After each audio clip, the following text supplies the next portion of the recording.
had died. And this is equally affecting farming, because farming is not just the growing of crops only, it is also because it is also the keeping of livestock. So the government needs to swing into action. It needs to come up with a quick response so that at the end of the day, we are not losing animals and our plants are also not being affected in one way or the other. Mr. Massey, Mr. Shwika has talked about, people building or constructing along, riparian land. Is it time we now enforce and ensure that everybody who's, constructed, along, water bodies should be, all those, apartments or constructions or whatever they are should be, demolished? I mean, is it time we take that issue seriously? Because really, if we cannot take that action, then we are not going to tackle this issue once and for all. In fact, the issue of having structures on riparian land, or how approving structures to be built on riparian land or maybe closer to the riverbanks, is a past time issue.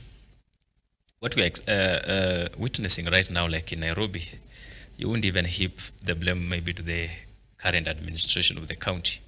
This is something that has been with us all the years, since those days of the famous mayor and town clerk. So the big undoing is we cannot say we'd want to have more drainage channels, do garbage collection that at times clutches the tunnels or the drainage tunnels, when at the same time, if you got the Department of Physical Planning and Housing or the National Construction Authority within the city, it is still approving structures to be put on riparian land or maybe sit even on the rivers themselves.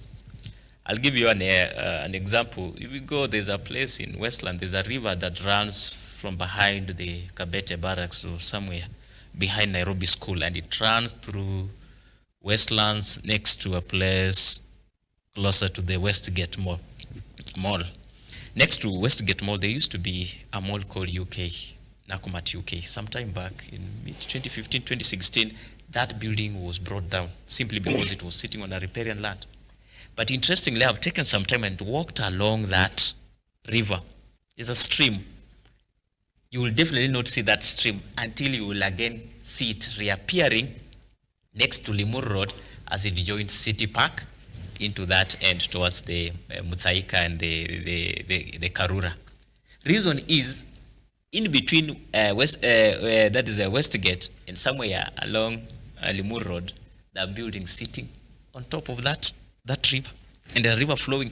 And very interesting, there's even a building 7 floors up, 8 floors up, and sitting right to the river. And as Mr. Shwika has eloquently put it, when Mother Nature fights back, you never know how that building will be brought down, actually, with the floods, maybe the forces of the water and all that.